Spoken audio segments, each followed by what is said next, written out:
Alright, I think we should be good, guys. Hello, and welcome to more Seduce Me to the Demon War. I'm Gina, aka the Gina Chu. As always, I'm tired. We are starting Matthew's route. I forgot to pull up the walkthrough.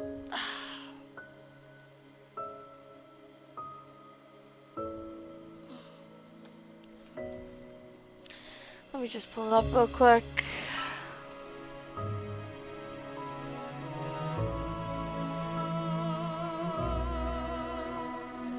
Hold on.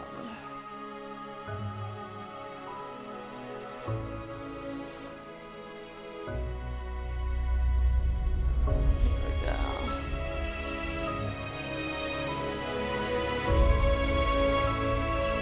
Alrighty, Matthew.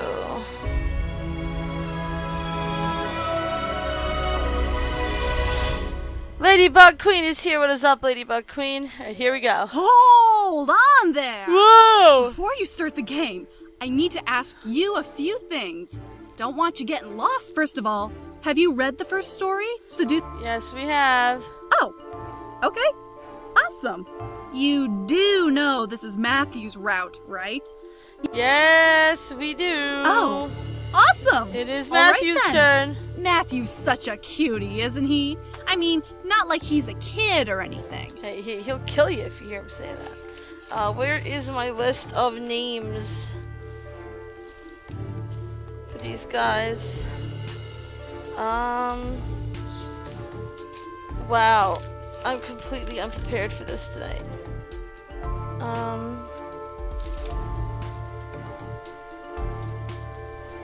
Let's see. I know I had a list of names written here. Hold on. Because I promised people names and people get really upset. No.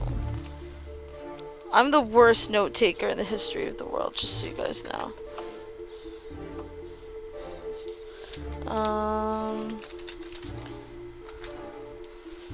Here we go. Who do we have for Matthew? Ah, yes. Of course. You may be the only one here, Ladybug. 2 p.m. streams tend to be not as full as the nighttime streams. Anyway, I have one last question for you.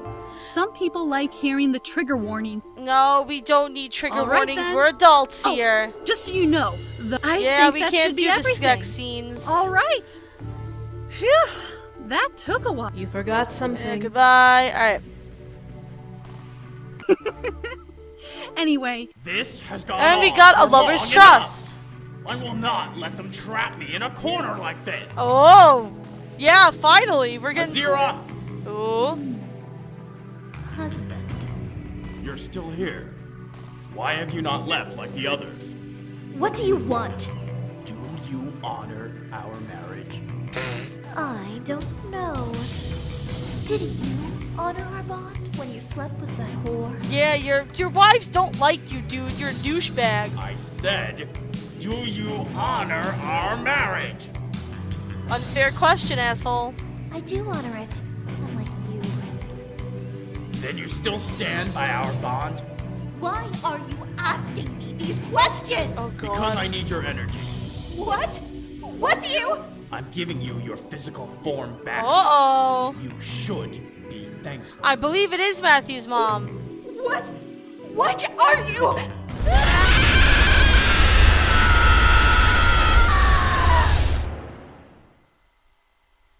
I could only stare at what was in front of me. I could hardly believe it was real, but there it was, right before my eyes. How had my life ever gotten to this point? As I gripped the pen in my hand, I let my mind settle into the situation. My fingers gently slid over the pen's surface, nervously and softly shaking. This was happening. Hey, is everything okay? Oh. I glanced up to see Matthew looking at me with worry. I could only shake my head and smile before finally signing my name on the paper in front of me. Ah ha ha ha ha! Our name is Gwen Pie! Looking at my own name made me somewhat giddy, especially since it was next to Matthew's. So, what do you think? Matthew looked over and gently rotated the paper on the table to look at what I had written. Thank you for coming to our wedding. What's wrong? Nothing. It's just really cool to see our names together. It is. It's adorable. Fragalicious is here. What's up, Fraggy? I felt a blush run across my cheeks. Was he thinking the same thing I was? Looking at our names together made me feel warm and fuzzy on the inside. Oh, God. Looking at Matthew, he was grinning ear to ear, which made me do the same. His smile was practically infectious. Anyways, we are very happy you could all attend. It means so much to us that you support our step forward, and we hope you enjoy the reception. That sounds good, right? Yeah, that sounds good. Wedding preparations were nothing like I expected. I'd organized parties before, but my own wedding had become a new foreign adventure for me to figure out with Matthew. Invitations, budgets, the dress, the ceremony venue, the reception hall. It was all crazy. Still, I was glad to know that I was able to do this to be with Matthew. He seemed as excited about this as I was. There was something missing, however. Hey, Matthew? Huh? What is it? Do you think your mom would approve of this? Oh, gosh, of course the mom is to come up because the mom is a physical form now. This is going to be the crux of this storyline, I feel, is Matthew's mom versus his fiancé. Uh-oh. The curiosity of the idea had been eating at me ever since he proposed to me. I knew he wasn't a fan of his father, but his mother was a different story. According to him, she had always been supportive of him right up until he left. Yeah, if you guys remember from the first game, we saw that his mother was very emotional and used to cry and get upset all the time, and so he would make her toys and stuff to make her happy and calm her down. Matthew rubbed his head, staring at the table in thought. Well, I don't know. I think she'd be surprised I'm marrying a human. But I think she'd be okay with it in the end. She is my mother, after all. Matthew only smiled and shrugged. I knew it was a bit out of left field to ask, but I was curious. I wish his mother could have been able to attend the wedding, but I knew that would never be an option. Foreshadowing. Oh. Huh? My thoughts instantly derailed as I caught a ghostly whisper that seemed to reverberate in the air. I couldn't pin down the location, but I knew that I had heard something. Huh? What is it? That's his demon name. You didn't hear that? Hear what? I looked at Matthew with surprise. He didn't hear the whisper? It had spoken his true name. I shook my head and rubbed my temples. Maybe I was just imagining things. Help me. There it was again! I stood up from my seat and looked around, trying to figure out where the voice was coming from. That face, though. Who's there? Whoa! Whoa! What's wrong? I looked at Matthew. How could he not hear it? I wasn't crazy. Yes. Someone's saying your name. Matthew raised an eyebrow, unsure of what I meant. Why didn't he get it? What was so hard to understand? But I don't hear anything. I know I'm not making sense, but someone keeps saying your real name. My real name? Zakeru? Yeah, she keeps saying it and help me. Matthew slowly rose from his seat, looking down at the table in confusion and worry. I could tell he believed me, but I wasn't sure how to respond. Are you sure you couldn't hear it? I'm sure. Matthew looked up at me and walked around the table to stand next to me, and I turned my body to face him. He looked into my eyes and gently brought his hands to my cheeks. Does she sound like anyone we know? No. I stared as Matthew continued to look into my eyes. What was he looking for? Eventually, Matthew leaned in and placed a soft kiss on my forehead. What? I'll look into it, okay? For right now, don't worry about it and ignore it. It might be an illusion or something. This place is so full of magic, so it could be that. I could tell Matthew was worried. He wasn't making sense. However, I knew that we had a lot on our minds, so this was something that needed to wait. Maybe he just wanted me to not worry. Yeah, that's definitely his mom, Ladybug. I'm gonna go ahead and say that. Oh, gosh. Still, I couldn't help but be worried about it. Matthew gently released me and gave me one of his goofy smiles. Alright, well, I think that's enough work for today. Let's save the rest for tomorrow, okay? I nodded. Today had been pretty stressful, so rest would definitely be good. I feel like saving. I'm so tired.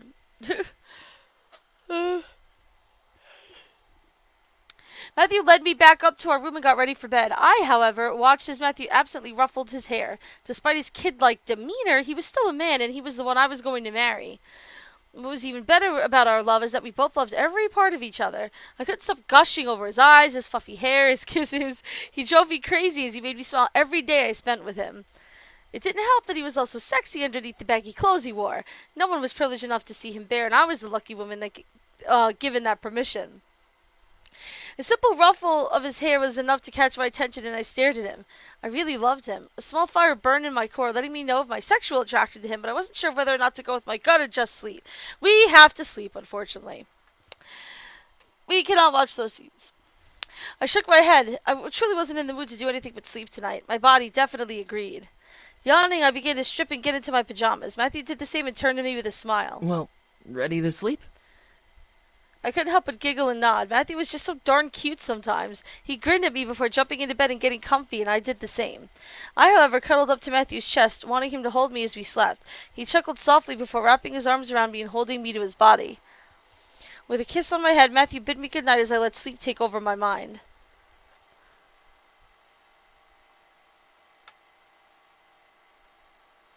Ladybug. The darkness was meant to be peaceful. Sleep wasn't meant to be relaxing. However, my mind began to wander to what happened earlier that evening. Hearing that voice had made me worried. Yes, if you want to see the intimate scenes, you should definitely buy a copy of the game yourself. Support the developer. And then you can watch them then. But I cannot put that on Twitch or on YouTube. Especially with YouTube's new regulations. So, yeah. Something was off. Something was going on, and I was the only one who could sense it. Why, though?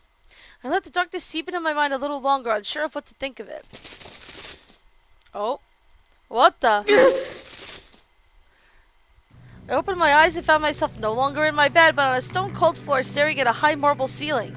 Despite feeling foreign textures beneath my skin, I vaguely knew where I was. I was in the main hall of the Demon Lord's castle. I remembered the sight from the vision the boys gave me when Diana first appeared. Why was I here, though? Where? My instincts forced me to turn to the sound, and I saw someone I did not expect. Diana? I was gonna say, that sounds like Diana. Held in the air was Diana, hanging from 4 long lines of chains that were attached to her wrists and ankles. She was spread out like a star, and the chains were pulling her body in different directions, seemingly ready to rip her in half.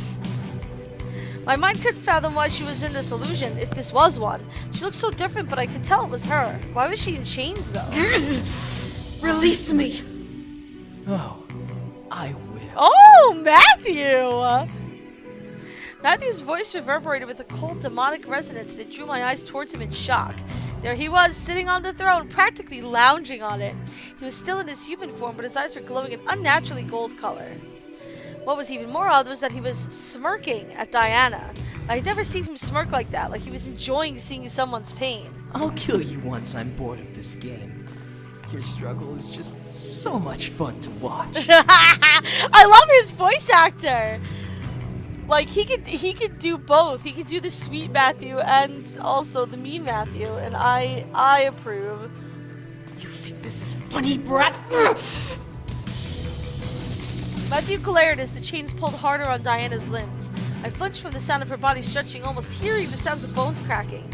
Diana, however, sneered at Matthew in reply. Do you really think calling me a brat is going to help you? Well, that's what you are. A brat who abuses his toys until they break.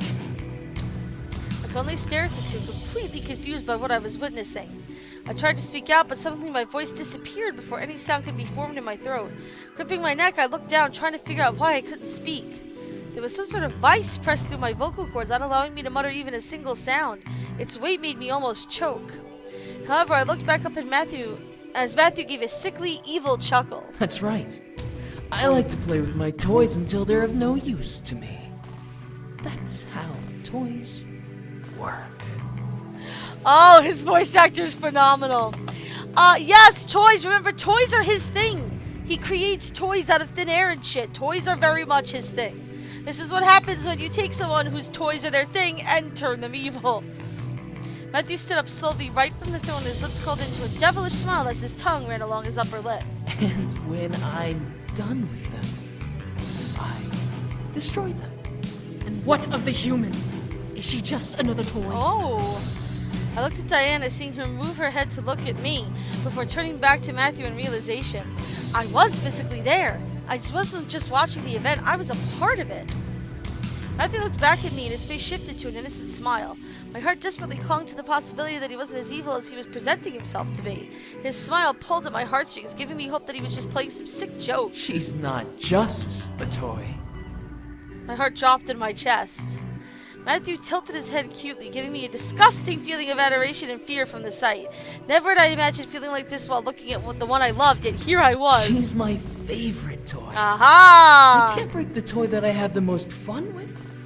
Especially when that toy gives me so much energy. Yeah, that's right. Yeah, she's like a font of craziness. Like a predator, Matthew began to walk towards me, passing underneath Diana's hanging form. I couldn't move as he knelt down and cupped his hands around my chin. I'll keep you with me forever and ever. Fear seared my nerves. I did not want to be near this man. This wasn't Matthew. It couldn't be. There was no way. As he stood up, I felt tears run down my face. If this was a nightmare, I wanted to wake up. Please. Matthew's hands pointed at the throne and collided through the air back to me. The sound of chains echoed through the room, forcing me to follow it and see a chain flying at me. I tried to scream as it leapt towards my throat. From thin air, a shackle collar formed around my neck, connecting to the chain as it reached me, and I was pulled forward roughly through the air before landing beside the throne with a painful thud. No!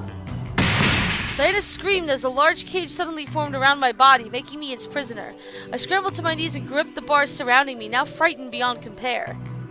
Matthew let out a terrifying laugh, sending more waves of fright through my body. This wasn't happening. This world is mine. No one can stand in my way anymore. Not James, not the Demon Lord, and not you, Diana. Smirking widely, Matthew looked at Diana, raising his arms across his body. And I've grown tired of you. Before Matthew could move, my fear and anger quickly bubbled into my chest, one word pushing past the blockage in my throat. Stop! As my voice ripped through the air, everything went black. My body, however, sat up in bed in shock from what I had seen. My scream reverberated through the room as I let it sink in that I was awake and that all of that had just been a nightmare. Despite it all feeling real, I was no longer in a cage. I wasn't in a room with Diana being ripped apart. I wasn't... Ah! What?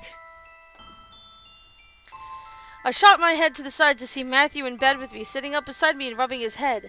A heavy tiredness weighed down on his eyelids over his frightened eyes, but my mind suddenly began to seize in fear from just looking at him. My mind shouted that it had just been a nightmare, but my body couldn't help but remember what Matthew had done to me in that dream. It may have been fake, but I couldn't stop the fright from washing over my nerves.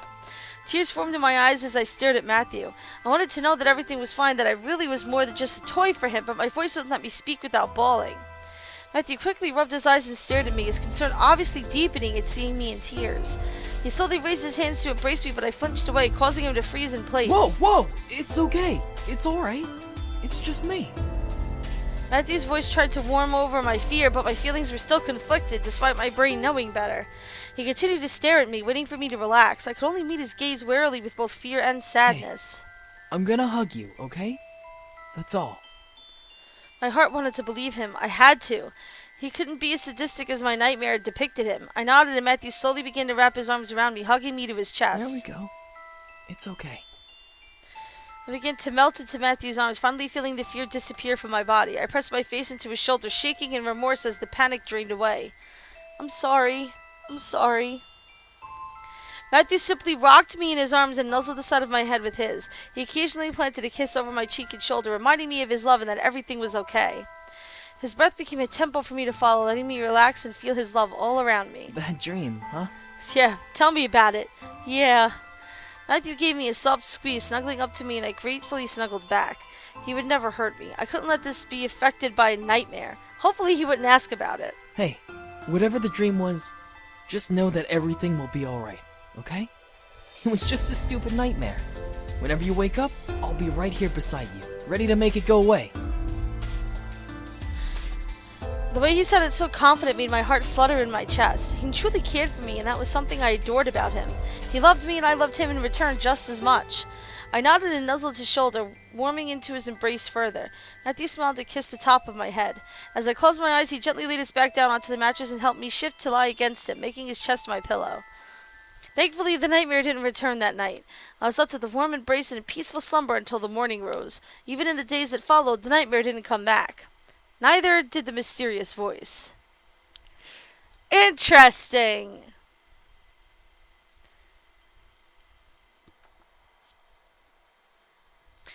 My week became peaceful, final details for the wedding becoming our only focus. I was nervous for it, and soon the day of the wedding had snuck up on me, and I was in my room staring at myself in my wedding dress. I could hardly believe it. I was getting married. Sorry, guys. I'm so tired. That's just so stupid how tired I am. My family and the guests were all at the church waiting for me to march in, but I was so nervous I hadn't left the mansion yet. It was only a 3-minute drive away, so it wasn't like I was in a terrible rush. Looking at the digital clock in my room, I marked the time. 30 more minutes. I let out a sigh. I'd asked my friends to allow me to get ready on my own, so I was alone in the mansion. Yet even while I was alone, the anxiousness of the wedding made me nervous. Why? Was I just that excited? Running a hand over my dress, my fingers traced over the seams and intricacies of the design. It was indeed my dream wedding dress, down to the last detail. My parents fronted the bill as congratulations, which still made me laugh. How they had ever come to accept Matthew was a mystery to me, especially when he was incredibly vague about who he was. I blamed his incubus magic. Before I could wander farther into my nostalgic memories, I heard my phone ring, ushering me to quickly answer. Hello? Hey, Lucky Bride. We have a little bit of a problem. My mind quickly froze. A problem? What could possibly be wrong? Now you're scaring her, Naomi. Carrie! You know what? The only thing that I didn't like about Sam's route was that I missed the shit out of Carrie. She's a great character. I think she's my favorite of the wives. Comment in the video and tell me who the favorite of the wives are, in your guys' opinion. I don't mean to. Aw. Just tell her about the rings. Uh-oh. Huh? The rings? What about the rings? Well, apparently Matthew forgot to bring them. He knows where they are, but you'll have to bring them with you when you come. I let out a small sigh. It wasn't a big problem, thank goodness. It was something that had an easy solution. Okay, that's fine. Where did he put them? Well, he said he put the rings in his dresser drawer. He said it was so Simon couldn't Oh get them. God, Simon's still around. Of course he is. Really? I rolled my eyes. Simon wasn't that bad. Yeah, but Matthew's fucking petrified of that thing. Besides, he was just a doll. Sure, he was a doll that could move and stuff, but he wasn't that evil. Just a bit mischievous. All right, I'll bring them over. Meet me at the front of the church, and I'll hand them over before the wedding starts. Got it. See you soon. I hung up and smiled. At least the issue wasn't something outrageous. That would have been mortifying. Quickly, I rushed over the dresser and opened the drawer, expecting to see the ring box in plain sight. What the? When I looked inside, I found nothing except clothes. I opened each drawer of the dresser, checking each nook and cranny while moving the clothes around to find the box. Nothing. Oh, Simon, you little bitch! I looked up and glanced around the bedroom, unsure of why Simon was laughing. He was really wanting to play a game right now? Damn it, Simon. I hiked up my dress and began to search the halls of the mansion, determined to find Simon. He had to have the rings out, and I was in no mood to play around. Simon, give me those rings! He couldn't have gone far. I had to check this floor before going downstairs. Oh, we get to choose where we look. Well, you know me, guys. As a writer, I love me some libraries. Looking around the library, Simon was nowhere in sight. I grumbled to myself. Where the hell can that thing be? I sighed before leaving the library, walking towards another room. Let's try the office. Looking around the office, Simon was nowhere in sight. I grumbled to myself. Where the hell can that thing be? I sighed before leaving the office, walking towards another room. Okay, maybe the bathroom. I stepped into the bathroom, looking around and hoping to find the furball somewhere with the ring box. Alas, he didn't seem to be anywhere in sight. What the hell? I grumbled to myself before turning to leave. However, my eyes locked onto the bathroom mirror, seeing something that made my heart freeze up. Around my neck was a large tattoo-like mark resembling a blue chain. It was almost glowing over my skin, and the nightmare suddenly rose into my thoughts, reminding me of the fear I had felt. Staring at it, my body began to tremble as the mark seemed to snake around my neck like a moving shadow. For a moment, I thought the mark would tighten against my neck from simply watching it circle over my skin. I brought my hands to my throat, trying to cover it. I didn't want to see it. It'd have to be an illusion, right? I was just imagining it. I hesitantly removed my hands from my neck and sighed in relief to no longer see the chain mark. I was freaking out over nothing. I rubbed my eyes gently, relieved. Jeez, I'm getting worked up over... However, as I looked back at the mirror, around my neck was a blue collar. I reached to my neck and gasped as I physically felt the collar around my neck.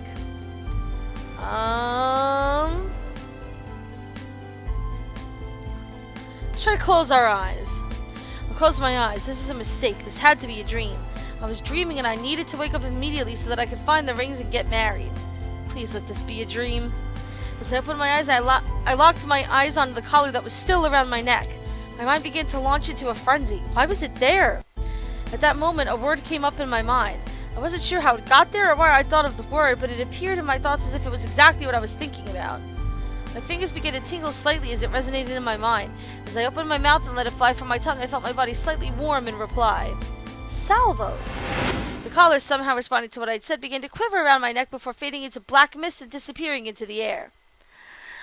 I instantly sighed in relief. It was off, thank God. I rubbed my neck, gratefully feeling only my skin and silently appreciating the sensation of my fingers running over my bare neck. I knew it. I knew it. That girl has demon magic. Of course I do. We've been through this 3 times already. What the? Quit talking and let's take her. The demon lord will be so pleased. More so than you imagine. Who? Before I could turn to search for the voices, I felt hands grab hold of my feet, and I looked down and lifted my dress. The hands pull into the ground. We've seen all this. You. What Yes, we fell. There's the... Okay. You know what? Since Matthew is like the really sensitive guy, let's cry. This wasn't happening. This couldn't have been happening. No way. As I felt tears build up in my eyes and I lowered them to look at the floor in the front of me. As my gaze fell, my lungs began to seize hard, forcing me to hiccup in sadness. I couldn't help it. I began to cry profusely. Why was this happening? Why was I here? If this was another nightmare, I wanted to wake up immediately. This wasn't right. I covered my face and cried into my hands, curling over myself as I let sadness run through my entire body. Please let me wake up, please. As I felt warmth suddenly spread through my body, I slowly stopped and felt fresh air rush into my lungs. What was happening? I recognized this warmth. I looked up to see Diana kneeling down with a very concerned look on her face, her visible eye glowing a warm gold color as she stared at me. Was she enthralling me? I didn't feel aroused like I felt usually whenever I was enthralled, but I felt calm and almost mellow. Calm down. Diana's voice seemed almost soothing, like a lullaby. However, I wasn't sleepy, I just felt quiet. The worry I had in my mind was gone. The sadness gone. Diana must have done something to make sure I wouldn't cry. I didn't know whether to thank her or be afraid. Now, can you tell me what happened? Take your time and try to remember everything. Succubus, we have no time for... Shh! Let her do her thing! The human obviously knows her. And she obviously needs help. Poor thing. Thank you, Faye, for the, compassion. I appreciate it. Why did she call her Diana, though? That must have been the human name she used while she was in the human world. Smart. All of you, please! Silence engulfed the room as Diana looked at the 4 beings behind her. She then turned back to me and held out her hand, ushering me to take it. Can you stand? I nodded and took her hand, standing up at last. Alrighty, skip over all this stuff. There's Bae! Next playthrough we're gonna deal with Bae, I promise. I think we're gonna do Rabbit this time for our teacher. But when we do Damien's route, we will have Shadow Bae teach us lots of things. What about Diana? Blah, blah, blah, blah. Are you okay? Yeah, she was surprised that we cared. We'll stay in the room through this playthrough. We'll just eat it. Here's the boys coming back. Oh, yeah. 4 of women dropped down from the tear and somehow managed to fall into the arms of the incubi behind Matthew. Whoa! Carrie! I missed you in the last playthrough, Carrie. You're so cool. I love her. I love her so much. She's my favorite of the wives by far. I love her. Carrie, you're fantastic. I gotcha. Whoa! Are you okay? Eric! Love, I've got you! James! Whoa! Are you alright? I stared wide-eyed. Their wives came too? I watched as the boys and girls finally planted themselves on the ground before looking around. However, Matthew instantly bolted for me, causing Diana to jump away in surprise. Whoa!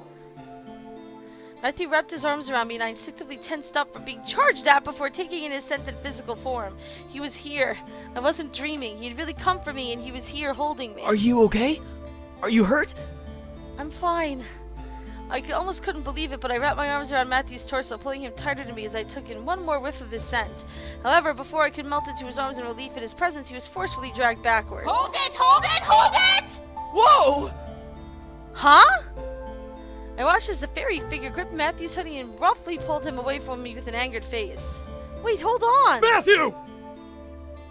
Before anyone could react, Matthew spun around and swiped at the fairy. They squeaked and released him, floating higher into the air. Hands off! You hands off!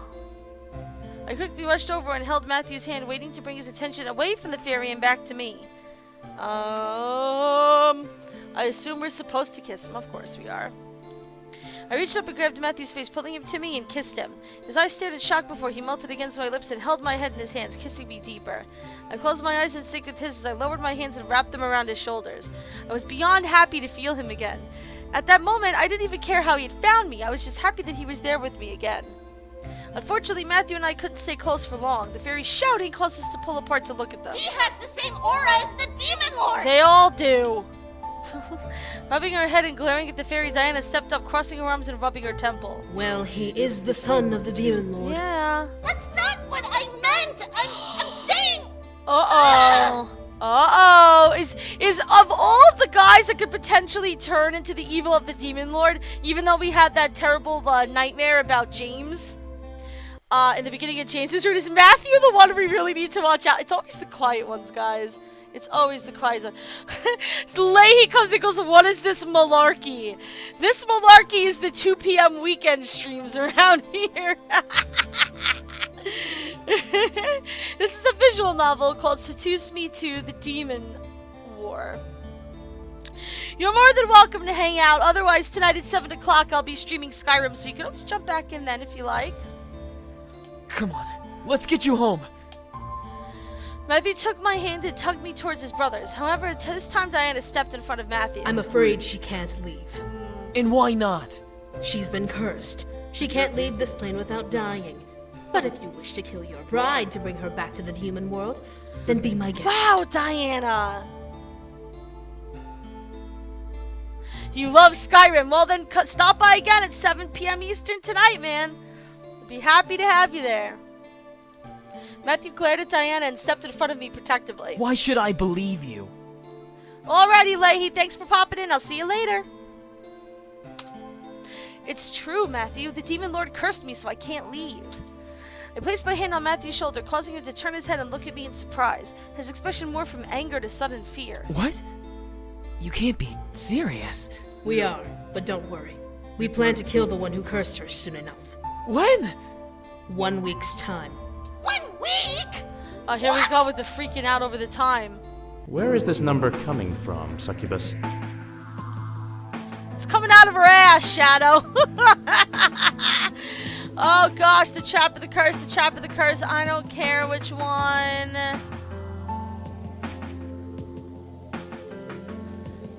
The trap. I couldn't care less. Actually, I do. What are you talking about? I will not take untrained and unarmed beings into a war zone. Hold on.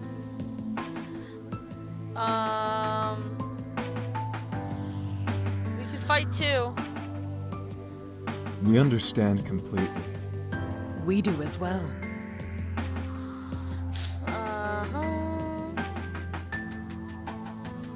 Yeah. Oh, wow. That looks really good on you. I was blushed, getting used to the feel of the outfit. Of course it wasn't tight, but it was still something new and along with the rest of the garb. Matthew, however, smiled down at me and kissed over my forehead. You look really cute. Oh, Thanks, Rabbit. You both... They The entire experience was not something I expected to go through, especially since it was now interfering with my wedding. I was trapped in the demon world under a curse I couldn't break without the demon lord being killed, and I was expected to wait. The entire journey to my room became one filled with mild anger within me. At least Matthew was here to help me through this, but I still couldn't help but let the situation sink underneath my skin. This wasn't fair at all. I knew Matthew could sense my anger as he lightly squeezed my hand, which was gently cupped in his as he walked beside me. Hey, what's wrong? Obviously we want to tell him. I let out a shaky sigh and looked to him, letting it go. It's just unfair, you know? This whole thing has become a large, complicated mess, and I gritted my teeth and squeezed Matthew's hand back. I didn't want to complain, as things were going to be fixed soon, but it was still infuriating to think that I couldn't do anything immediately. Matthew slowly released my hand and wrapped it around my shoulders. Hey, don't worry about it, alright? Think about it as a vacation or something. A vacation? Matthew grinned and nodded, hugging me slightly to his side. Yeah, a vacation to, see new sights? Matthew, you dork. I couldn't help the amused smile on my face as Matthew tried to make me feel better. It was another reason why I adored him. He did his very best to make sure that I was happy. Despite the crappy situation we were in, I was thankful for that. I wrapped my arms around him and nodded. Thanks, Matthew. Matthew smiled and nodded before kissing my cheek. You're welcome. Anything for you. Matthew and I continued to walk down the halls of the castle until we arrived at the same ambassador room I'd slept in before. I guess that room was mine for now. Stepping in, Matthew looked around in slight awe. Whoa. Awesome digs. I had to giggle at Matthew's surprise. It was almost like we had stepped into a hotel on a vacation, except this one was forced on us until the end of a civil war. It was mildly messed up, but it was a situation we had to deal with. I walked over to the bed and sat down, letting out a sigh and feeling the softness underneath me. The bed was still as comfy as last night. Matthew, however, began to walk around the room, taking in the sight of the decor. This is a really fancy room. Wonder what room the others got. I smiled, watching Matthew ponder for a moment before replying to his statement. Yeah, apparently this is the open ambassador's room. I was able to sleep here when I arrived. Matthew stared at me dumbfounded for a moment before slapping his forehead and shaking his head. Right. Time's different here. Holy crap, I forgot about that. Oh, here we go. Wait, huh? I became confused as to what Matthew meant. What did he mean about time being different here? Matthew looked up at me and grinned sheepishly. Well, how do I explain this without making it confusing? Matthew rubbed the back of his head, staring at the fireplace before speaking. Well, you see, time moves faster here compared to the human world. Like, much faster. If I remember right, then I think the time difference is every 5 hours here is 1 hour there? Maybe? Wait, huh? So if I was here for a day, then... Matthew took a moment to do the math before nodding and speaking again. Yeah, that's right. You were gone from the human world for about 5 hours. 5 hours? I was astonished. The time difference was really prominent and a little disorienting. Yeah, time was faster here. Hey, don't worry about it, okay? We found you, so that's all that matters. I could only nod before looking at the ground. It was a lot to take in, but at least I wasn't really missing for a day in the human world. However, I was going to be here for a week, so in accordance with the time difference, I'd be missing for more than a day. How is everyone at home going to react? I could only hope that someone was used as a cover to delay the wedding or the like. I looked up to Matthew, now a bit concerned. Huh? What is it? Well, what happened while I was missing? Matthew frowned a bit and rubbed his head, running his hands through his fluffy hair as he spoke, staring at his knees. Well, when you didn't come with the rings, we got kind of worried and tried to call you. When you didn't pick up, we kind of panicked, but Irene and Iridessa decided to rush over to the house to see what had happened. They came back, saying you were gone. We pretty much scrambled to use our magic to wipe everyone's memories, reschedule everything, and use the time to find out what happened. Shouties, what's up, girl?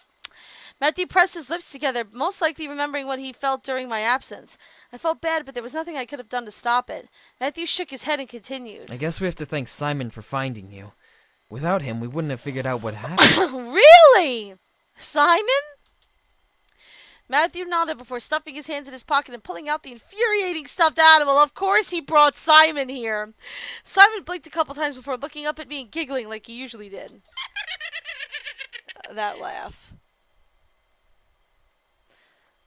Oh, I'm glad that you had a nice brunch with your mama, Shelties.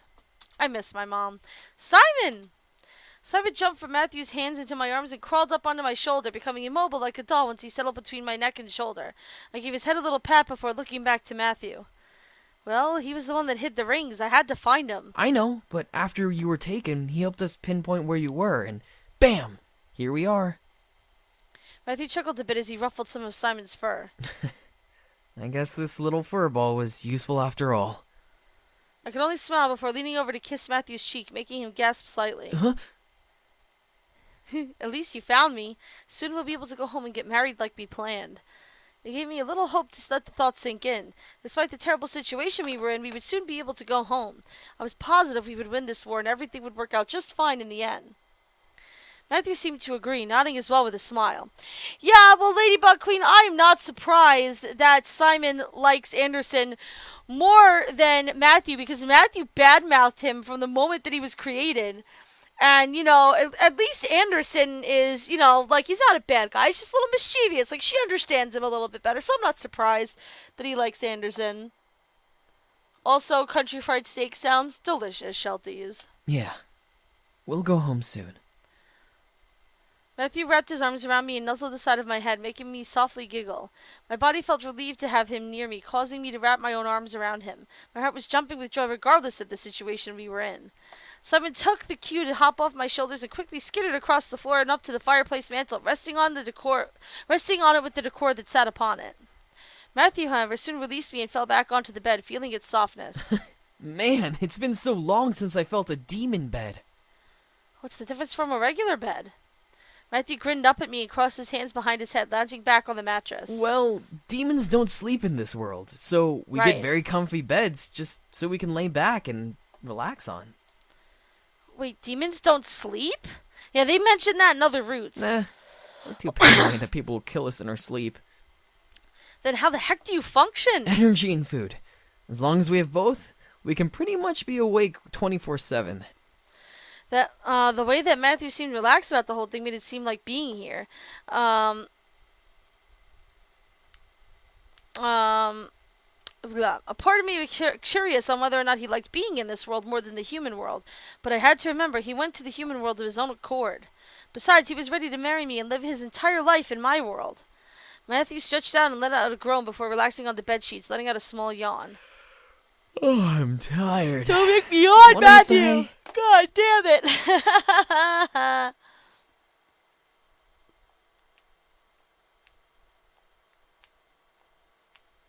Peanut butter cup pancakes, yummy. I almost had breakfast last night for dinner. We went to the diner near me and I almost had it, but I had a burger instead. I nodded, feeling the exhaustion rush over me, causing me to lie back and cuddle up to Matthew, nuzzling into his shoulder. He chuckled before wrapping an arm around me. I love you so much. I promise we'll get home soon. I smiled, kissing his cheek before closing my eyes and drifting off to sleep. Tomorrow was going to be a long day. However, as I opened my eyes, I found myself not looking at Matthew or in my bed, but I felt cold ground beneath me and something tightly wrapped around my neck.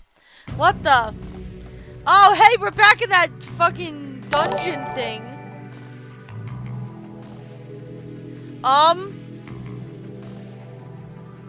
Spike'll plays games. Thank you very much for the host, my friend. I appreciate it. Thank you very much. Spike is awesome as always. There's my new little stream announcement. I looked down, seeing my skin dusty and dirty, which only added more confusion. What was happening to me? I reached up and gasped once more as I felt a familiar collar around my neck, a chain dangling from the front and running behind me. I instinctively grabbed the collar, trying to pull it from my neck, but as I did, something yanked the chain connected to it and caused me to fall back, knocking the wind out of me. Wow, Mike! Mike, I love you so much. I can't can't play this game anymore, guys. Nobody takes this stream seriously when we're playing this game. I turned my head to the chain to pull I turned my head to the chain pull to see a familiar imp demon glaring down at me and gripping onto my chain. It was the same demon imp from the vision Matthew showed me when Diana came around, but how could this be? It's called Mass Effect Skyrim. Is this 50 Shades of Grey? Well, being that we're now tied up in chains, you know, with a collar around our neck, it's closer to 50 Shades of Grey than I'd like to really admit. I quickly grabbed the chain and tried to yank it from his hands, wanting to be free, but found no strength to actually pull it out of the imp's grasp. The imp merely cackled and pulled the chain again, making me fall forward onto my stomach. I froze. This was another dream, and I could tell that Matthew was going to be the villain once again. My mind began to panic as I scrambled up to my hands and knees, looking around at the predicament I was in. I was in a large steel cage. My chain hung out between the bars in the hands of the imp guarding my cell. I had no neighbors, nor did I hear anyone else in the space with me. This was definitely a dream, and I needed to wake up before Matthew came around. Who knew what he would do with me? This was a dream, after all. You found me out. Oh, Shelties, the idea that I wrote 50 Shades of Grey is a joke within my larger group of friends. That's been around for years. That joke. That's been around for years. That joke. Also, I apparently also wrote Twilight and killed all vampire fiction. That's the other part of the joke. I looked around the room, slowing my breath and trying to think logically. What could I do? The first thing to do was something about breaking. The first thing was to do something about the chain around my neck. Then I could try and break the door down somehow and be free. Seemed like a good idea. I quickly grabbed the chain and swiveled onto the ground on my bottom, locking my feet against the door and pulling the chain back.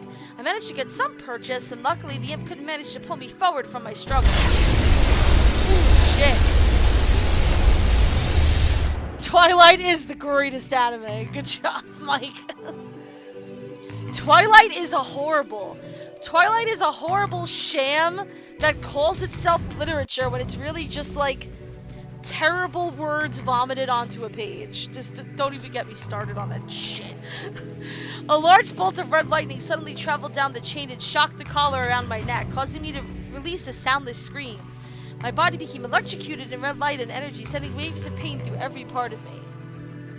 Yes, anime is also a mistake. That is true. You know what else was a mistake? The death of Harambe. I miss that gorilla. As he finally stopped, I let out a gasp and fell back onto the ground, shaking from the aftermath. My body felt entirely jittery, and licks of pain brushed over my nerves from the shock. What the hell? I could barely look over at the imp from the pain I was feeling, seeing him smirk at what he had done. However, as soon as I saw the grin appear on its ugly lips, a foot jammed into the side of the imp's head, causing it to buckle over. Huh? You fucking pig fawn! What did you do? My eyes... Also, I love hearing him curse because you don't expect it out of him. My eyes glanced over to see Matthew in his demon form, glaring daggers at the fallen imp with his foot jammed into his cheek. As he looked at me, still angered with the snarl across his expression, I gasped, seeing the familiar cold gold color over his eyes. The evil Matthew had returned. His eyes aren't gold in this scene, though. I don't know why. Gingerly, Matthew took off my chain and pulled me to the door, leaning in and keeping the chain beneath his head so he could bring my head as close to him as he could without me being pulled against the bars on the door. Staring into his eyes, I was surprised to feel calm and almost hopeful that maybe this was a different Matthew. One who wasn't cruel and full of ill intent. Then again, he kept me in the cell and didn't release me, so that was a sign that I was wrong. Despite this, he spoke calmly and almost comfortingly. Did he hurt you? Of course, I nodded. Whatever electrocution the imp had done made me feel like I was dying for a split moment. Matthew, in response to my reply, glared at the imp with a deadly pair of eyes, causing the victim in question to sleep back against the wall. I order you not to hurt her. If she's hurt, then she can't give me proper energy, and I won't be able to rule this world properly. Do you know how much of a problem that would be? The imp opened his mouth to protest, but as soon as he did, Matthew formed a knife in the air and chucked it into his open mouth. A splash of blood erupting from behind the imp's head as the knife embedded itself into the back of his throat. I love the extreme violence in this game, though. With a garbled whimper, the imp slowly collapsed on the ground, dying at last. I, however, could only watch horrified with my hands over my mouth. What was going on? Matthew turned back to me and pulled my chain slightly, causing me to look back at him with fearful eyes. There! Now he won't hurt you anymore. Why are you doing this? Let me go! Matthew's face slowly shifted to a cold, sadistic glare. I would. But how will I know that you won't run away from me? I began to panic. I wanted to be free. I wanted to run, but Matthew here wasn't going to let me go, and I didn't want to stay in the cell any longer. Despite every fiber in my body wanting me to awaken, I couldn't.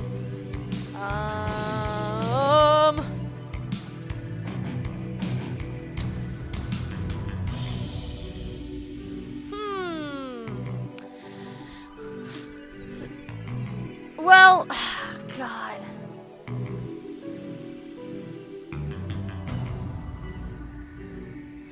I feel like Make Me Your Queen might be the correct answer. I feel like Spike wants me to say Make Me Your Queen. This is crazy. He had me as a prisoner, a slave to his whim. However, he seemed to care enough about me to kill someone for hurting me. It was worth a shot. Matthew, however, almost let out a bark of a laugh. Me, king of the demon world? I knew that was coming. Marry a human? Like hell I will. Besides, even if I made you a succubus, your energy would be wasted. My heart broke into pieces, but my anger flared. This was not my Matthew. I gripped the bars and snarled through them at my captor, imagining the man in front of me as a stranger and not the man I loved. What is wrong with you? Let me go! A violent cackle erupted from Matthew as he leaned close to me, pulling my chain harder to pull me against the door. That's okay. Get angry. Angry sex is always the best. I snarled even harder, disgusted at his words. This was not the man I loved, nor would he ever be in my dreams. Matthew only let out a chuckle as he finally drew back and slid his hand up to the end of my chain. I'm not in the mood to take your energy now. I'll come back another time. Shelty's always loves screaming out the racism. She's always like, oh, this person's racist. It is speciesist. Oh, Shelties, I forgot to do the suspicious thing again. Oh my god. Hold on 1 second. This requires an emergency stop. Hold on.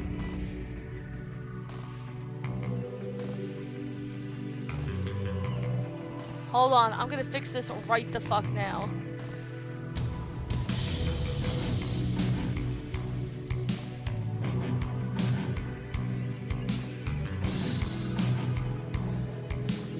Let's see. Where's the code for this?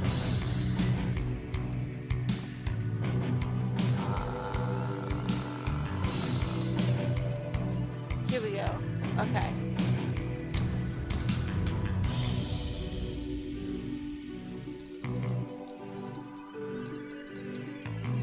Okay. It's for everyone. Add it. Sync it.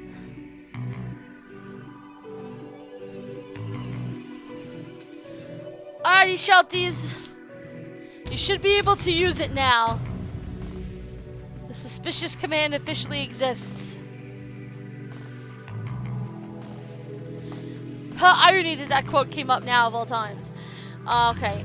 With a flash of blue energy, the chain in his hand vanished and reappeared above me, giving me enough slack to let me lie down, but only if I was directly underneath it. I'm not in the mood to take your... Yeah. I grimaced and pulled at the chain, wanting to still be free from it, but only heard the chuckle of Matthew's cruel sadism as he turned and began to walk away. You better be prepared when I get back. I've got a world to rule after all. Can't spend all my time making sure you're ready. Yeah, Shelties, it'll put in the name of whoever hits the command so other people can use it too.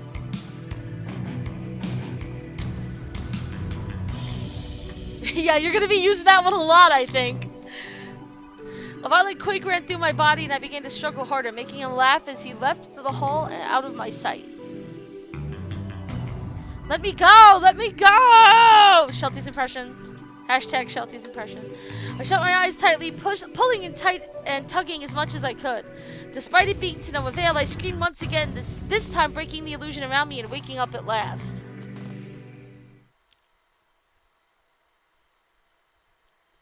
Let me go! Yay, we get to scream again. I sat up screaming through the air as my hands clasped themselves around my neck. My scream reverberated through the room, barely letting me notice Matthew falling out of bed beside me. Oh no! Oh, we didn't mean to do that! Oh, I love Mouse the cat. Hello and welcome to the stream! Welcome to the stream, my friend. Thank you for stopping on by. Hashtag Sam is the best. We already did Sam's route. We're doing Matthew's today. I do love Sam, though. He is fantastic. A quick look over the sound of a hard thump on the ground, seeing Matthew's curly head peek out from the side of the bed. His hands ran over his hair as a pained groan escaped his lips. Oh my god! Ignoring what had just happened to me, I scrambled across the bed and slid off of the bed to kneel beside Matthew. Luckily, he wasn't badly hurt, but he rubbed his head, obviously disoriented from falling out of bed. Hey, Frags! To add more insult to the injury, Simon had crawled down from the mantel and began to poke at Matthew with his mini-knife. Thankfully, the knife wasn't actually sharp, so all it did was prod and poke at Matthew's skin without drawing blood. Oh, Simon! God, Simon! Simon, knock it off! Matthew flailed his arm, almost knocking Simon away with his hand. Taking the hint, Simon jumped onto the bed and began to hop around on top of it as his own distraction while I looked to Matthew. I'm so sorry. Are you okay? Huh? Yeah. Yeah, I'm fine. Oh. Matthew grimaced, stretching his back and neck before shaking his head and looking up at me, slightly bleary-eyed from sleep. Are you okay? Or did you have another nightmare? I looked down at the ground between us, remembering the nightmare I was trapped in. I could only nod, pressing my lips together, causing Matthew to frown. I'm sorry. Do you want a hug? I believe the answer should be please, yes. Despite the nightmare, I still loved Matthew and needed him with me. I knew the dreams I was having weren't real, and even if they were trying to warn me of something, Matthew was still the man I was going to be married to. The man I was going to be married to. Eventually, one day, once this route ends. His mouth doesn't move. I don't trust him. God damn it, Mike. Matthew smiled softly before swiveling onto his knees and hugging me to his body, laying my head on his shoulder. I wrapped my arms around him and closed my eyes, taking in his reassuring scent. Oh, Fraggy! Thank you so much for the host, Fragalicious. High fives. Digital high fives for you. Good job, Spike. As the set of knocks appeared at our door, however, Matthew and I shot our heads in the direction of the sound. Oi! Time to wake up. We got grub. Oh, thank you, Sam. Appreciate it. Ugh, can you not call it that? Carrie, I love her. Matthew and I looked at each other before scrambling up onto the bed, forgetting that Simon was on it. I stood across the bed and sat down, trying to make it seem like I had just woken up as Matthew tried to crawl over, but wound up making Simon release a heavy squeak. Ah! Once again, Matthew fell off the bed and landed on the floor, releasing another shout of pain. Is everything all right in there? We're fine. We're fine. Simon, cackling at Matthew's mistake, scrambled back up onto the fireplace mantel and became a doll once more as I cleared my throat. Come in. As the door opened, Matthew threw himself onto the mattress, placing his head on his hand like he was completely planning to kneel beside the bed, and his brothers and their wives entered with plates of food in their hands. Matthew, you're so slick. I appreciate it. I love Carrie. She's my favorite of the wives. She's great. Disney 4999, hello and welcome to the stream. Thank you so much for stopping by, my friend. Damien and Twyla, the ones who were carrying extra plates of food, stopped and stared at us with raised eyebrows. Damien, of course, looked over at the mantel at Simon before smiling and shaking his head, passing his extra plate to Matthew.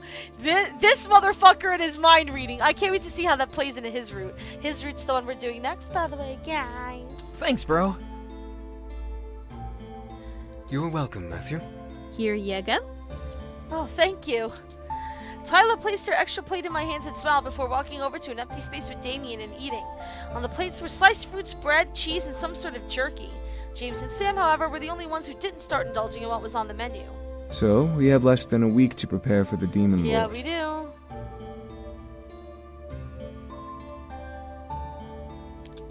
You know, fuck me. But I'm excited as shit to finally get to kick his ass into the ground. Sam!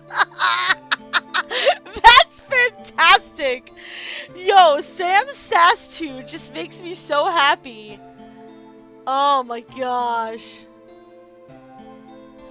The other brothers seemed to agree, even Matthew. However, I was stuck on the nightmare I had the night before. I unconsciously rubbed my neck, remembering the feel of the collar around my neck. Doing so caught Irides's attention. Hey, what's wrong? Did you hurt your neck? I instantly looked up and stared, seeing what everyone was looking at me in curiosity. I shook my head violently, not wanting anyone to know what happened. I'm fine. The wives seemed unconvinced, but they nodded anyway. The boys, however, focused on the battle ahead of us. So, do we plan on training like we usually do? That seems to be the best plan. It's been a long time since we've actually fought in a battle. Yeah, since you beat the shit out of Malix in the first game. That was great. Have you fought in one before? The boys, despite the shame in their eyes, nodded slowly in unison. Part of us living in our father's castle involved receiving the occasional unexpected visitor. Holy crap, man. I remember one time there was this group that just stormed in and tried to take on the old man, but he sent James to take care of him. I'd never seen James so pissed off before. Eric's hilarious. That's because they threatened to burn the castle down if I didn't surrender. Obviously, that was out of the question. Well, Sam, what about you when you got into those fights with the army general? They weren't too happy about you being so testy with them. Yeah, well... They got cocky and thought they could push me around. Fuck them and good riddance. I love Sam so much! Fuck them, alright? Fuck everyone! Spike, we already have a Chu-Chu Club Discord!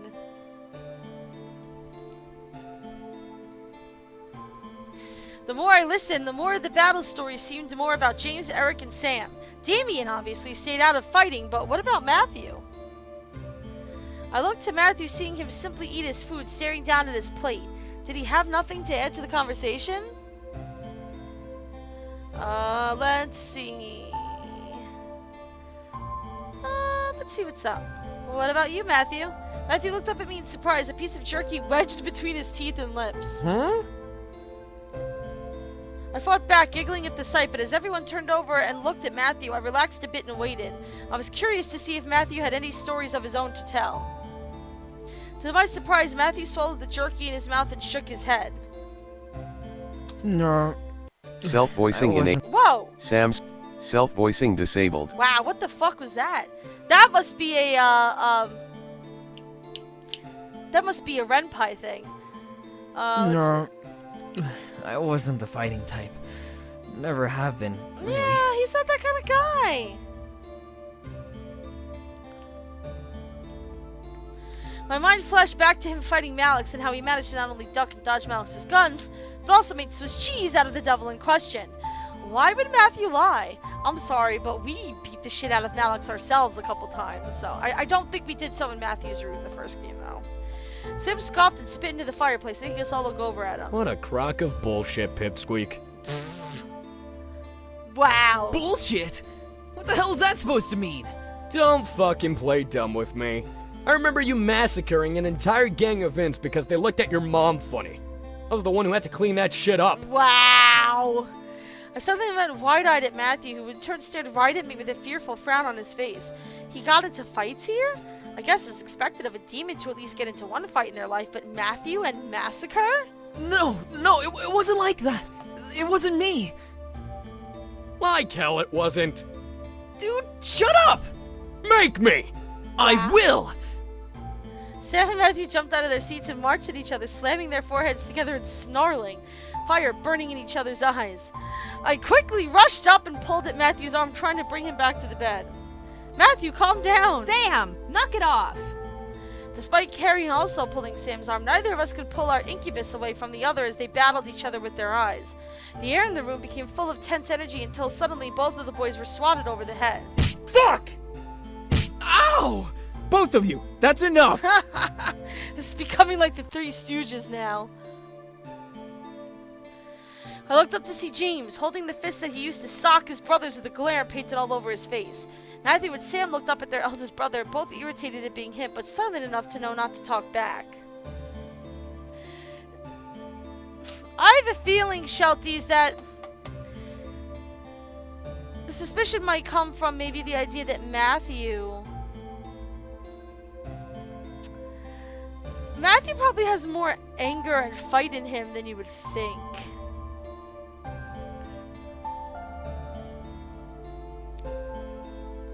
A moment passed before Sam stood up and stood up straight and shook his head, finally allowing Carrie to pull him back to a spot where they could sit down.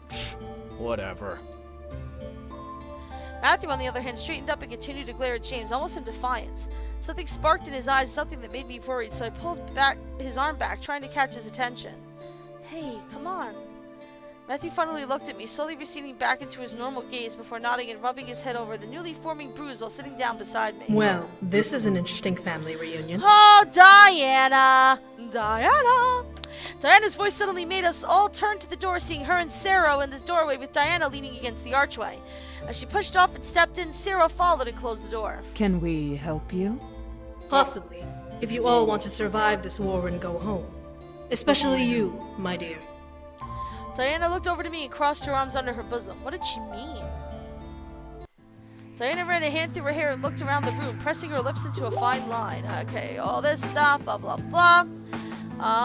What would the others teach me? Alright, we already did Sarah. We already did Sergeant. We already did Faye.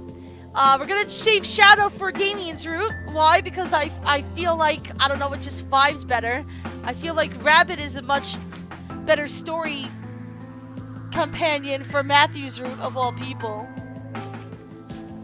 So we're gonna choose Rabbit this time. Diana nodded. Rabbit was sweet, but I could tell that she was the wisest of the bunch. She'd be able to show me some ways to use the earth and defend myself. She was definitely the one. With that, Diana turned on her heel and left the room. Finish eating. Afterwards, you should start training. I was excited to see what Rabbit could teach me. She apparently knew a lot about magic, so maybe this would be able to help me defend myself and help in this war. So the excitement of the situation was hard to ignore. Deal with it, Mike. Speaking of yiffing, how's Mango? I'm terrible. I was guided to a large hall originally blocked off for Sarah and Diana's training. However, because my safety became the priority, Rabbit and I were given the room to use to train and practice. And that was awfully nice. As I peered into the space, I saw Rabbit's face and smile at me. There you are. Come on in. I smiled, happy to know how patient and kind she was, or at least presented herself to be. I stepped into the room and walked towards her, taking in the space and how large it was. This was the same room we trained in with Sarah and Faye. We trained outside with Sergeant. Nice room. Isn't it? It's perfect for what I have in mind to teach you. There it was. My eagerness began to bounce in my chest as I grinned at Rabbit, excited. Well, what do you plan to teach me? Rabbit giggled at me, which made me tilt my head a bit in confusion. Was what I said funny? I plan to teach you how to properly defend yourself. Ah. To do that, I need to see what you can do with your spirit. She's more of a defense person. I nodded and stood at attention, ready for my first lesson. Rabbit nodded back to me before spinning back and pointing her staff at the ground between us. The orb on her staff began to glow a bright blue color as a large wisp snaked out from it into the air. I watched in awe as it took shape from being a simple cloud of magic smoke to being a large blue misty bear. Oh god! I'm gonna name it Harem Bear. Whoa! I instantly jumped back, surprised at the roar let loose in intimidation. Rabbit brought her staff back to her side as the bear got onto all fours of its paws, growling in my direction. This is an animal guardian. A personification of your inner strength and power. Once summoned, it will protect you with their life. Spirit animals. Are we gonna paint with all the colors of the wind, guys? Is that what's going on? I stared at the bear before me, watching it peer into my soul with its pure white eyes and pant in anger. Rabbit had a bear hiding inside of her? That was shocking, to say the least. As terrible as it was, I imagined her to have a rabbit spirit. Well, racist! Sounds racist to me, Anderson! Rabbit placed her hand on her chest and nodded to me. Focus on your spirit. Feel it try to take shape and release it. Alright, you guys can start making bets now. What kind of animality does fucking Anderson have? Place your bets, kids. I looked down at my chest before closing my eyes and laying a hand over my heart. I had to focus on my spirit? It was strange to imagine doing so, but I attempted it anyway. Oh god, Mike! Mike is shitposting in my fucking Twitch stream. Oh my god. A tiger, a rabbit, I think a bird of some sort. That's what I'm gonna go with. Apparently, okay. As I stood there, I could feel energy flow within my body, ebbing and weaving through my veins like a bloodstream. It felt incredibly odd to feel such sensations, but I continued to focus on my soul, trying to do as Rabbit asked. At last, I latched onto a strange feeling in my chest, growing larger and larger with each breath it took. Soon it became unbearable to keep it inside. I held my hand out, feeling it wanted to be released, and watched it in shock as white and lavender mist jutted out from my palm and land on the floor, revealing... Oh, we get to choose, guys! Oh, we get a choice! Alright, guys, well, this is up to you. A rabbit, a wolf, or a lion? I think a wolf would be pretty badass myself. I mean, that's my personal thought. I know Shelty said rabbit.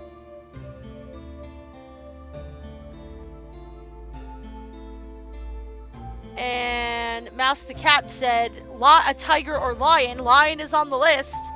So it seems like we have a vote for each. Shelty's that sentence is not right. That sentence is not right.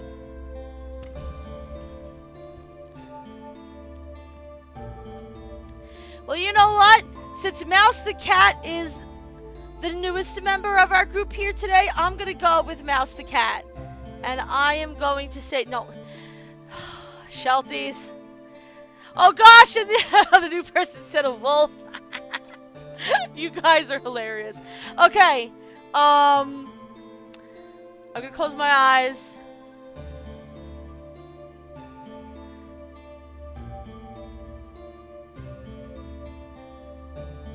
Okay, we're gonna go with a wolf. Yes. I stared wide-eyed as the mist formed into a large wolf who seemed to be as big as the bear, if not bigger. How the hell did that happen? Despite its form being gaseous and ethereal, the fur that covered its body was glimmering in lavender, while its claws, bare teeth, and eyes were pure white compared to the bluish white of the bear. It snarled and let out a threatening howl as it pressed down its forepaws and prepared to strike its opponent. Rabbit seemed surprised as well, gripping her staff in instinctual fear before inhaling deeply and taking in the sight of my animal guardian. Very good. Your spirit is strong. I smiled, happy to know that the size signified my power. I was shocked that I was able to match Rabbit's guardian, but the thought went away as Rabbit pointed her staff at me. Attack! Upon her command, the bear reared back its hind legs and let out a large roar before charging at my guardian. I quickly followed suit. Go! My guardian squatted on all four limbs before pouncing off the ground and charging forward as well. Both animals rammed their heads together and pressed against each other before the bear took a swipe at my guardian, forcing it to the side. I don't know why she wears a mask. Maybe we'll find out. I have no idea. I didn't expect to be affected by it, feeling the pain hit my chest hard internally. What the hell happened? Did the attack on my guardian actually affect me? I didn't get time to think on it, however. I became open as the bear continued to rush forward, naming me its target. Before it could reach me, however, my guardian leapt through the air and snapped his mouth around the bear's neck, causing it to fall to the side. I watched in disbelief as my guardian took the bear down, ripping its neck and its teeth and shaking violently and causing it to release a roar of pain. Rabbit, on the other hand, gripped her neck and let out a yelp of pain.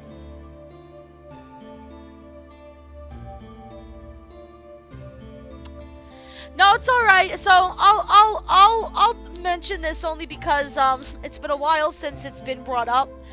I simply don't have a face cam, nor am I really interested in one for reasons that we could talk about off stream.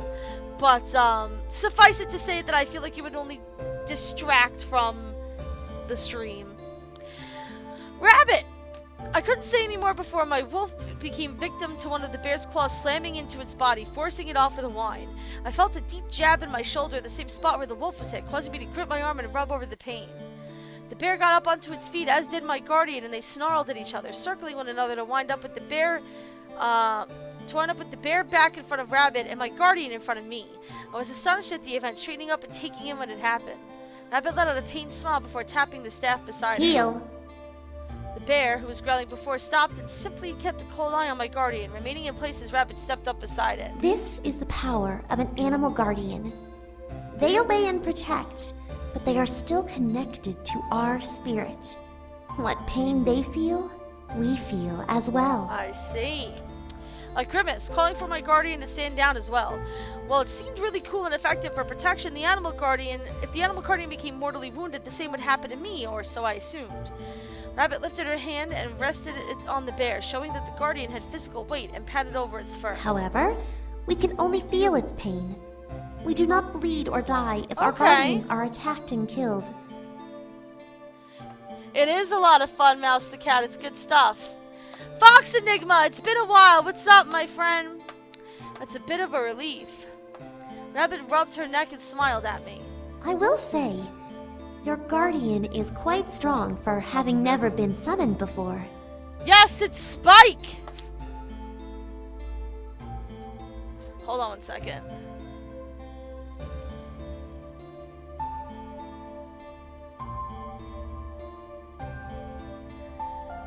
Yeah, I was gonna say. Yeah, Fox Enigma is Moro. For those of you that don't know, Spike and I met back in college, and Fox Enigma is another friend of ours from college, so we've known each other for like, well, over 10 years. 10, 12 years, something like that. Wow, Spike! I felt flattered that my spirit was able to impress Rabbit. I guess it was a plus towards this training. Rabbit walked forward and held my hand out to my guardian, who seemed to be wary at first. Too fucking long. We're old, Mike. Hey, let her. I don't know why I was speaking to it casually, but something felt right about it. The animal is essentially a part of me, and I could feel that it understood me regardless of what I said. The guardian calmed down and leaned its head towards Rabbit, who placed her hand on its head and ran her fingers along its fur. Truly magnificent! I had only ever seen another guardian this large once before. I smirked, looking to the bear. Your own, right? Rabbit shook her head and looked at me, stopping her gesture on my animal. No, from, Diana. Ah. Oh, 4. Jesus Christ. We're old. We're old, you guys. I had to stop myself from dropping my jaw. Diana was able to do this? Then again, I didn't think this kind of magic was limited to just me and Rabbit. Was any magic truly bound to only one demon type?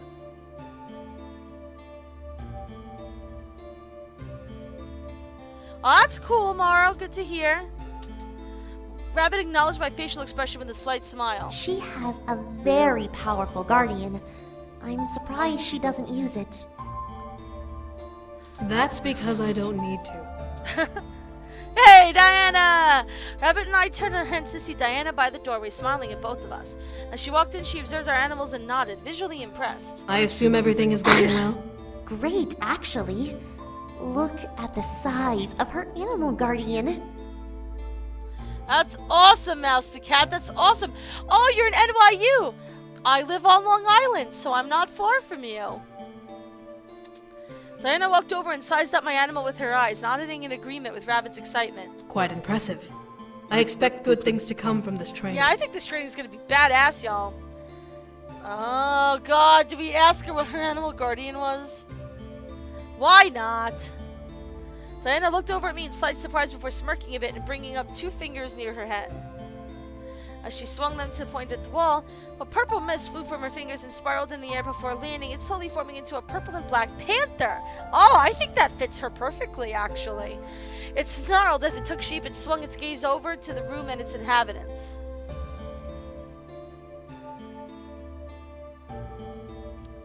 I was in awe at its size. It was larger than Rabbit's bear, which made me wonder just how powerful Diana was. Diana walked over and ran a hand over its head, rubbing her thumb over the bridge of its nose with a soft chuckle. A panther guardian and a snake familiar. How odd am I? Huh? A snake familiar? I grew confused at what Diana meant, but she simply smiled at me. You don't wish for me to show you what I mean, dear. I promise you that. Fair enough. I pressed my lips together, having been denied a chance to see something new. However, if Diana put it as a threat, I had to be cautious. After all, her spirit was visually larger than mine by the size of our guardians. As I looked to Rabbit, I was surprised to see a form of awe and envy in her eyes as she looked at Diana's animal. I guess that's why Diana was the leader of the rebellion, but why was Rabbit envious?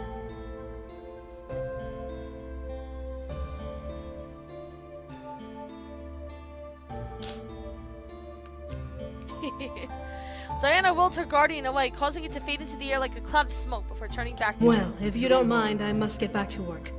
There is a lot that needs to be done, and we have little time to do it. Diana nodded to us both before turning to leave. However, Rabbit stepped forward. Diana.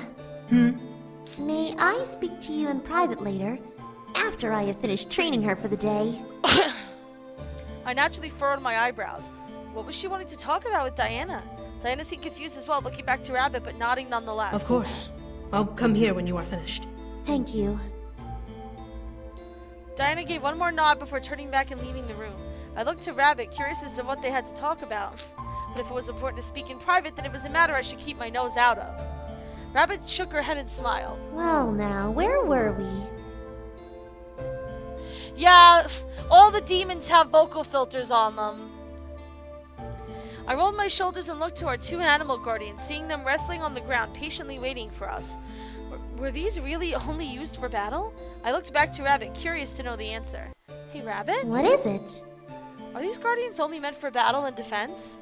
Rabbit shook her head and walked over to her bear, petting it softly and making a low but happy grumble escape from it. Think of these creatures as friends, whom we wish to protect us.